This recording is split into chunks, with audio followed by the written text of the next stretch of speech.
I loved about you from the start whenever we first met. It was very clear that you have a heart for public safety, military. I know that you have a very close friend, like a brother to you in the Army. So it's just really cool to be able to use this as a platform to kind of combine those two worlds, take some stuff away from it. Absolutely. And that's, doing this podcast, I just want to make sure that everybody knows that, yeah, there are some similarities, but what you guys do in public safety and those people out there that are saving lives and protecting the streets and anything in between, those are the real heroes, and those are we're totally different in that aspect. I play a game. You can't play a game with life. So how long have you been in the major leagues? I debuted in 2015.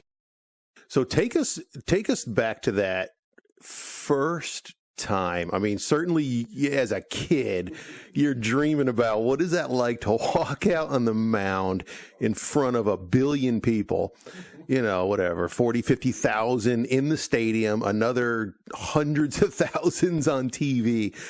What is that feeling like for the first time? How did you get over those nerves? I mean, obviously you probably don't get over the nerves right away, but tell us what that feeling is like out there. All of your training, all of your preparation, your entire life has led to this. Yeah, it's surreal. It is it is, I can't even describe it. It's putting myself in that situation again. I just go numb. Like my whole body is numb.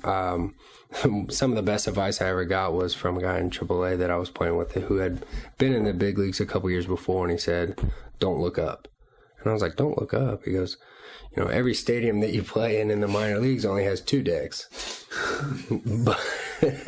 but all the big league stadiums have 3 to 4. And he said, "Don't look up," And, he proceeded to say after that, he goes, "Remember, it's still 60 feet, 6 inches. But the feeling of going out there and the emotions that you have, it's surreal. I mean, you go out there and you just worry about the first pitch. For me, it was the first pitch. If I could just get that first pitch somewhere in the vicinity of the plate, I figured I'd be all right. But if I air melted to the net, I don't know if there's any recovering from that. You make Sports Center, but for the wrong reasons. Yeah, not top 10. Right. But it's crazy, and it makes everything worth it. All the struggle, all the times that you went through where you're like down in the dumps and you needed 4 or 5 guys to just, and your family to pick you up out of the gutter. I mean, it makes it all worth it. It makes rooming with 6 dudes in a 2-bedroom apartment on air mattresses and pull-out couches. It makes it all worth it. Living off PB&Js and 8-hour bus rides, and the AC goes out and you're stopping on the side of the road to fix a bus. I mean, it makes it all worth it. Everything, and that's what a lot of people don't understand, and that may be the same for you guys. Like, a lot of people don't understand all the tedious work that goes in, and all the stories and all the kind of suffering that you go through in hopes of making it. Like, it's not for certain that you're going to make it. So all that stuff nobody really sees. Like I said, living off PB&Js and Cheetos and Gatorade for 7 months out of the year, making below minimum wage and trying to put a roof over your head and living with your parents longer than you want to live with your parents. And you finally make it, and it is all worth it. And that's kind of what fuels my fire. Is I never want to go back. I never want to go back there. And so you actually fall back to your training again and do those things so you don't have to do it again. Yeah. What is going through your mind? And I think that paramedics in general, can take away what's going through your mind when you're preparing. I mean, are you thinking about a game in particular? Are you thinking about the next step? Are you one step at a time? What exactly what's your mindset? Yeah, I try to be, so my main thing is I try to be where my feet are. You can't really predict what's going to happen, but when it comes to training and trying to get yourself ready for those situations, you always think of it that way, like, okay, if this happens, I need to prepare myself for this, and this situation, because in baseball, especially being a pitcher, there's so many scenarios that you can't just pinpoint one. It's like, okay, if I throw a ball here, is he going to hit it? Is he going to pop it up? Is he going to foul it off? Is he going to swing through it? Is he going to put it in play some way? So for me, it always falls back on the training and making sure that the little things are done right. So when you get in that situation, or you get in another situation that you didn't think was going to happen, but you already, did your due diligence and practice that scenario, it just takes over. Your instinct takes over. And there's a lot of, in baseball, we call them PFPs, pitcher fielding practice, and everybody hates them. All they do is just roll a ball back to you and you throw it to first base. There's been so many times in so many games that you'll see a ball get hit back to the pitcher, and he almost panics, and he'll take it and he'll throw it to first base, but he'll throw it in the stands. And you're like, he probably slacked off, was in the back of the line during the PFP drills, and didn't take it serious.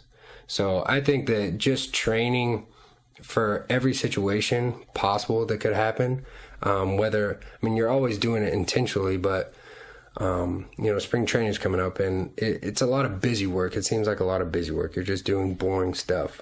But if you actually take it for what it's worth and do it, it's going to set you up for those scenarios. Are you sure you're not a paramedic student? Dude, I'm telling you, bro. It is unreal. We should have brought a paramedic student in here so you could hear the back and forth. It is identical. We've had this conversation in the past. How can we help paramedics look at a situation and say, you know what, I'm not going to let that failure define me? I mean, has there ever been any time when you're like, you know what, I'm not going to let this, this one didn't work out that way. Next one is mine. I mean, my dad taught me at a young age was you got to have short-term memory. That's good. And it's like baseball is so unpredictable that it may work out. You may do something one way and it may work out that day, and the next day you're giving up 5-10 runs in 2 innings. You're like, do I stink at baseball? Like, what's the deal? Like, I just won doing the same things that I did. So I think it all goes back to short-term memory. I mean, you've got to have short-term memory. Good. And then to move forward from that is the game is based off peaks and valleys, and you're trying to keep it, not get too high, not get too low, kind of stay right in between. And, when things are going good, that's when a lot of guys get real superstitious. They do the same things. They don't talk, and they say the same things to the media, and then something bad happens, and they change everything. They want to change everything. They want to change their swing, want to change their approach, want to change their mechanics. But you can lose yourself in that. Yeah. And you get so lost that you can't find yourself, or you can't find what kind of got you there, what you were successful with. You can change so much and think that you're doing everything backwards that you can't go back to the original self that you were. So I think that the short-term memory loss is the short answer. The long answer is not forgetting who you are, what got you there, how to prepare, your preparation, your checklist, whatever it is that you call your routines, your rituals. Do that, continue to do that. And if you take it on the chin, you take it on the chin, but the next day you're going to do those same things because you know that the law of averages is going to work out for you. So in that moment, let's talk about, again, on the mound. Let's say high stress situation, high pressure. You're not looking up. You've learned that, and you're trying to focus. You're like, all right, I know this is a intense. This is my moment. How do you clear your head? How do you say, all right, I'm going to focus on this one thing, and I'm going to get it done because this is what I got to do? What are your steps? So I don't know. This works for me, and it may be kind of out in left field or right field, whatever you want to say. I love being in water. I love swimming. I love holding my breath. I love going out on the boat. I just love being on water. So we we have a pool in spring training, and it's very childish of me, but I try to hold my breath as long as I can. And I'll time myself on my watch, and believe it or not, last year I got 1 minute and 47 seconds. That's pretty good.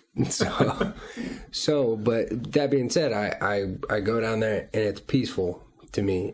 It's quiet. Can't hear anything. You just hear your heartbeat and you count your heartbeat. And that kind of like calms me down. And talking to a couple mental skills coaches that are in and out of the organization that, you kind of meet along the way, because the mental side of baseball is 90% of it. And they were like, why don't you take that on the mound? I was like, all right, I'll give it a shot. So I go out there, high pressure situation. I usually coming into the game with a lefty or to face a lefty.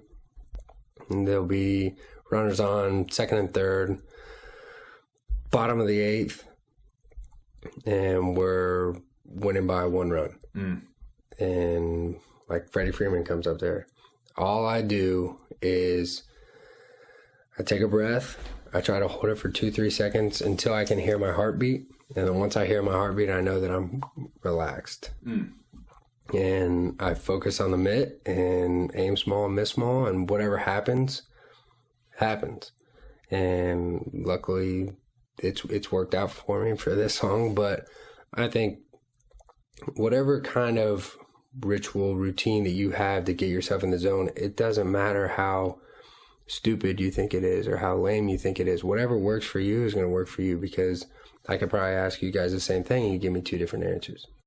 I say LOCABC over and over and over and over. I think what you said your dad taught you of having short-term memory is just absolutely wonderful. But at the professional level, you guys are under, as Brandon said, you guys are under the same physical stress. I mean, the same physical things that are happening to us in the medical field are happening to you. And I know you say that it's a lot more for us. I don't know what it's like to stand on the mound with all those people watching, knowing, especially as a pitcher. I mean, if you're playing second base, maybe a ball's never hit to you and you don't have any, the outcome of the game isn't going to change on you. But as a pitcher, man, everybody is looking to you. What do you guys go through? We've all seen, the Braves, we talked about this, Mark Wohlers, one of the, potential best closers to ever play the game, just went through such a rough patch that he really had a difficult time recovering from that. At the professional level, when you go through a rough patch like that, how do you get back on track? And mentally, not necessarily just physically, but just mentally, how do you get back to that? I think it's really hard, but I think that you just kind of drown out all the noise. For me, I told Brandon this. I'm such a simple guy that cutting the grass and drinking a beer and grilling a steak makes me so happy. Seeing my daughter run around and go down the slide, and Rachel's taken care of, and I'm throwing the ball for my dog Huck. Like, those are the little things that make me happy. So when you realize those things and you kind of, I keep saying it, like, be where your feet are and take each day as it comes. I think that's how you get over it. If you get caught up what's on Twitter or what you see on Instagram, or you're reading an article that one of the beat writers just smashed you on, and then you go out on the town and people are looking at you, and you're with your wife and your daughter, and they're just like pointing and staring and shaking their head. And I mean, you get caught up in that, it's gonna be hell. I mean, you're going to get deeper and deeper and deeper into that hole. And I think that, I go back to it. A lot of guys get lost and they try to change this or change that, or try to do something that is beside them, that it's not them. And I think that that's one of the things that can get you into deep trouble. But I think that if you fall back on your training, you know how your body feels and you know what feels good, and you're not listening to with being respectful, everybody trying to tell you, hey, you should do this or you should do that, or I think you should try this or try that. You start doing all that, that's just more pressure on you, more in your head, more on the mental side. It's taxing. You can't go home and just relax because you're laying in bed thinking about it, and that is probably the most toxic thing that you could do, is just start listening to everybody else. And I can relate. I have so many friends in EMS. I have so many people that I've worked with before, and I've been the guy multiple times where I wasn't where my feet were. I would say, man, you know what? I would find reasons. Pay, 24-hour shifts, call volume. I would find reasons to not be where my feet were. And I'd say, hey, I'm going to go to nursing school. I want to go to PA school. But man, that is profound. Mm-hmm. That is absolutely profound. Be where your feet are. That's great. Yeah. I think a lot of people are going to be able to take away from that. Yeah. I mean, it's so easy when times get rough. I mean, it's so easy to say, okay, well, my plan B was this, or in your case, well, I'm just going to go to nursing school. I'm going to go do this or go do that. This isn't for me. But I think that, like we said, you take it on the chin one day. I mean, everything is not going to be perfect. I mean, you take it on the chin one day and wake up the next day. And my dad always says this, and he always texts me the next day, and he's like, hey, the sun came up. And I'm like, gosh, I know, Dad. I know. But when Rachel's having a bad day, or one of my buddies, I find myself saying that to them the next day, and I'm like, what are you doing? But I mean, it's so easy to quit, and it's so easy to just say that, hey, this isn't for me. But I don't know. It's hard for me to quit. It's hard for me to give it up, because I know there's still a fire inside of you that is like, you want to conquer it. You get beat, you take the loss. That almost fuels my fire. Get you out of bed every morning. Yeah, absolutely. Well, that's one thing that Jason talks about. Jason, he speaks with the paramedic students a lot about what gets you up out of bed. Mm-hmm. Like, what is it that, talk about that a little bit. And yeah, and so, like you say, what gets you out of bed, it's not just for EMS or athletes or lawyers or anything, because you're going to be faced with hardships. You're going to be faced with people that don't like you. You struggle to get along with them. Maybe for you, I've only heard the stories of coming out of the minor leagues, of never knowing, are you going to make it to that next level? Am I still doing I still love doing it, but man, it's just not working out either financially, or it's just not looking like I'm going to make it to the next level. You just want to quit. But if you go back to the term that comes to mind, in Japanese, it's called ikigai, which is just the Japanese word for, what defines you, what gets you out of bed. Mm-hmm. What at the core of your being, why do you do what you do? And I remember, one of my mentors, Dr. Jeff Marshall, and who has now been able to mentor my kids. And he said to my oldest son, who's actually in medical school now, he said a lot of doctors have said, don't go into medicine. It's just not a great field. And what he told him, he said, one of the things they said was, you're not going to make the money that we used to make. And, you got all these issues to deal with. And he just took Zach aside and he said, you know what, if you do this because you love it, then it's going to be okay. Mm-hmm. It's not going to matter what comes after that. Do what you love, do what you're called to do, and the rest you're going to have ups and downs. But mm-hmm. I love the short-term memory, those pieces of advice. The sun's going to come up. Tomorrow's going to come, and absolutely. Either you can dwell on the bad days, or you can remember where your feet are. Remember why you get up.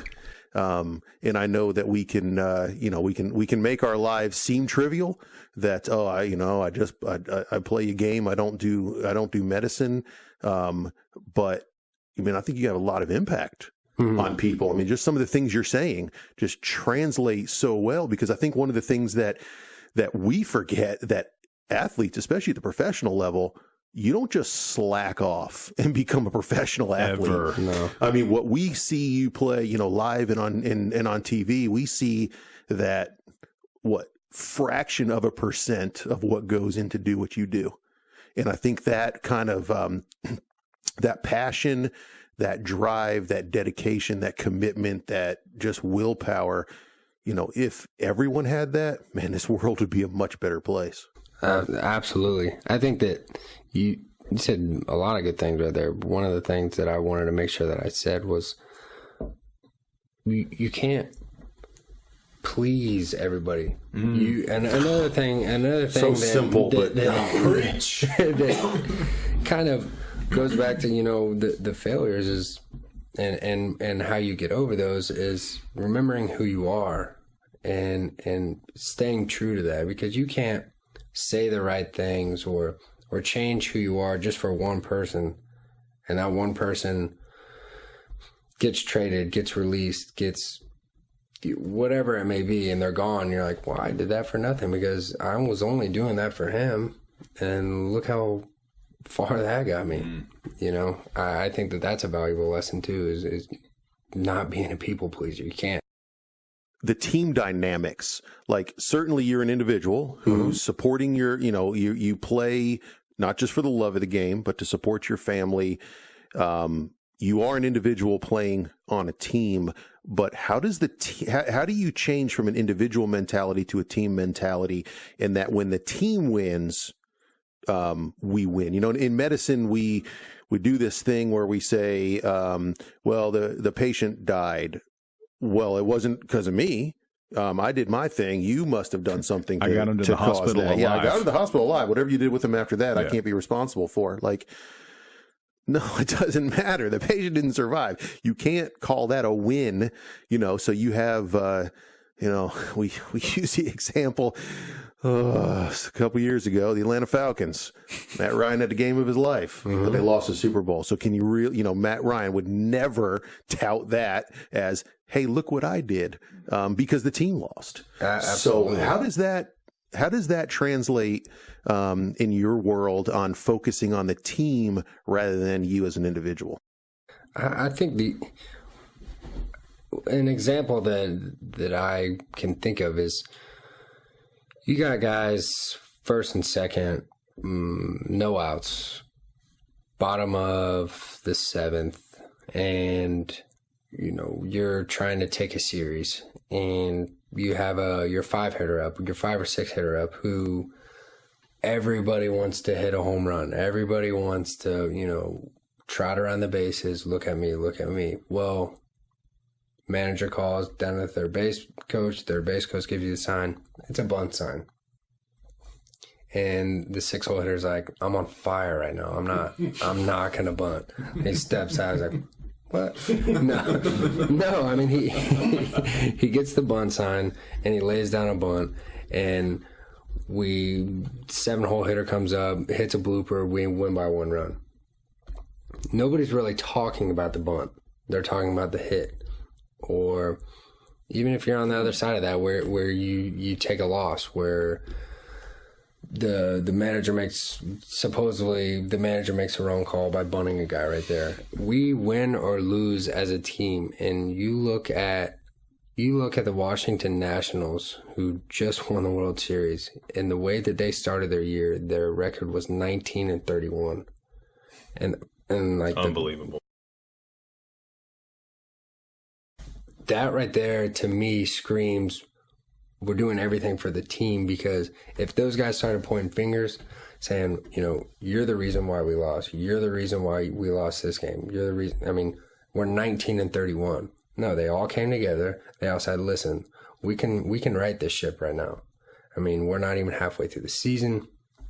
There's a lot of baseball, and everybody knows that the team who's going to win the World Series is the team who gets hot at the end. It doesn't matter what you did. You got to set yourself up, stay middle of the pack, get to the playoffs. But once you get hot, it doesn't matter if you're the Los Angeles Dodgers, who won or who clinched with like 30 games to go. You know, like it doesn't matter. You know, the Nationals had their back up against the wall every single series. So to me, and nobody was. No. Yeah. Everybody was like, okay, they're going to give a wild card. They're out. Yeah. They won. You know, they just kept winning and winning and winning. And that cohesive group won the World Series. And that's what it's all about is a team, is taking wins and taking losses and winning. Roy Halladay, little short story, Roy Halladay threw, I think it was a no-hitter or a perfect game, and he got interviewed after the game, and he said, you know, my defense was great. We scored a couple of runs. Chooch, my catcher, Carlos Ruiz, put down the greatest fingers that he's ever put down. Like it's a testament to my team of how well they played. I mean, this is Roy Halladay, one of the greatest pitchers, if not the greatest pitcher of all time, and he's sharing all of the glory, or he's giving everybody else the glory instead of himself. And I can promise you he's going to be the first one when they lose by 1 run because the third baseman booted a ball or overthrew the ball at first base. He's going to be the first one to say, I should have pitched better. All right, well, cool. Adam, thanks for coming, man. This was great. I think a lot of EMS providers are going to be able to pull away, you know, a major league mindset here. It's going to be cool. It's going to be very cool. Yeah, thank you so much. Yeah, no, thank you guys for inviting me. And, you know, like I said, there are some parallels, but you guys are the real heroes. No, nope. Absolutely not. Is that cliche to say? That's right. I mean, I'm serious. Do you know me? Well, you collectively, not you, Brandon. Awesome. Well, thanks again, bro, and good luck this year.